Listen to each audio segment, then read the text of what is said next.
It is 2 a.m. A factory machine has unexpectedly shut down. Production has halted, and you are the engineer rubbing your eyes in the control room trying to figure out why. You open up the control software, hoping to quickly trace the fault. Instead, you are confronted with a disorganized wall of logic.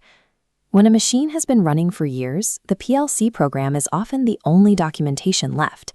If that code is completely unreadable, a simple fix turns into a drawn-out guessing game that costs the factory serious production time. When we talk about optimizing a PLC program, we usually think about performance, rewriting logic to reduce scan times or improve memory utilization. But there is a second, equally important type of optimization. Readability optimization focuses entirely on formatting the code for the human beings who have to debug and maintain it. To see how this works, we are going to optimize the code for a simple mixing tank application. In this process, an operator presses a start button, 2 fill valves open to pump liquids into the tank, an agitator turns on to mix them, and finally, a discharge valve opens to drain the tank. And this is the current program controlling that tank. If you don't already know the specific sequence of operations, figuring out what this logic is trying to achieve is virtually impossible. We can fix this. By implementing a few straightforward formatting tweaks, we can translate this chaotic sequence into a clean, readable document that actively guides the next engineer who has to troubleshoot it. The first step is to establish logical names for every variable in the project. We do this by applying a strict, standardized naming convention across the entire program. In our standard, we attach a specific 2- or 3-letter prefix to the start of each variable name. We use IN to indicate a hardware input, OU to indicate a hardware output, and var to designate a local variable used only within the logic. Without a consistent naming convention, it is incredibly easy to confuse an internal logic state with a physical hardware connection, leading to wiring errors or misdiagnosed faults down the line. This rule immediately clarifies the code. We take generic, ambiguous names and slide them into place as descriptive, prefixed variables. Sensor 1 becomes IN tank fill level. Because the naming structure is uniform, we can quickly scan the list and isolate the outputs from the internal data. This simple prefix system provides immediate context. Any engineer looking at the code can instantly tell whether a variable corresponds to a physical piece of hardware on the machine or a logical state existing purely in the software.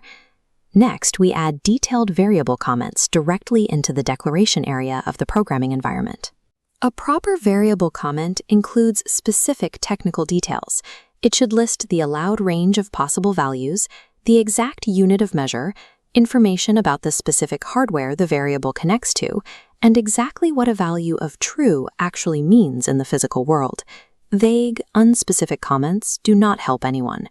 By detailing the exact physical limits and hardware associations right next to the variable, you eliminate the need for an engineer to physically leave the software and hunt down electrical drawings. While variable comments document the data, rung comments document the sequence of events. We add these directly above the ladder logic to explain what a specific piece of code is doing. But an effective rung comment must go beyond describing the code.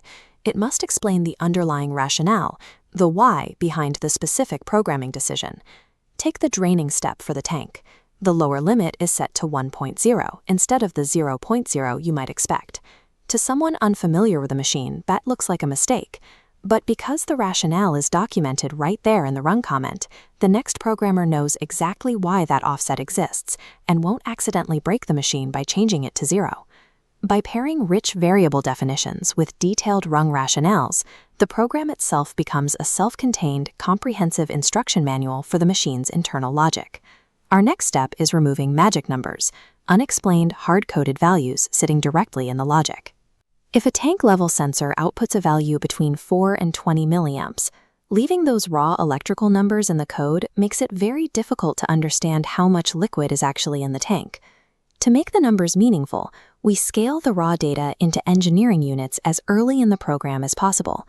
We pass that raw 4 to 20 milliamp signal through a scaling block, translating the electrical current into a tangible measurement, like 0 to 100 liters. Even with the data scaled, Leaving numbers typed directly into the code is a liability. A hard-coded number like 4.0 or 20.0 can be accidentally overwritten by someone clicking into the wrong field. We replace those vulnerable numbers with named locked constants. This gives the value a logical name and physically prevents it from being modified while running. Together, scaling blocks and constants strip away the ambiguity. They ensure that every parameter is safely locked and expressed in physical values that make immediate sense to any engineer troubleshooting the system.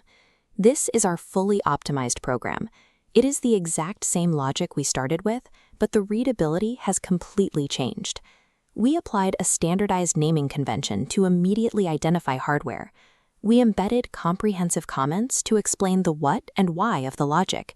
And we scaled our raw data, replacing hard-coded vulnerabilities with locked constants. By structuring your programs this clearly, you ensure that the people who work on the machine after you can actually understand the code. That translates directly into fewer emergency service calls and maximized production uptime for the factory. We have just looked at how to optimize an existing piece of logic.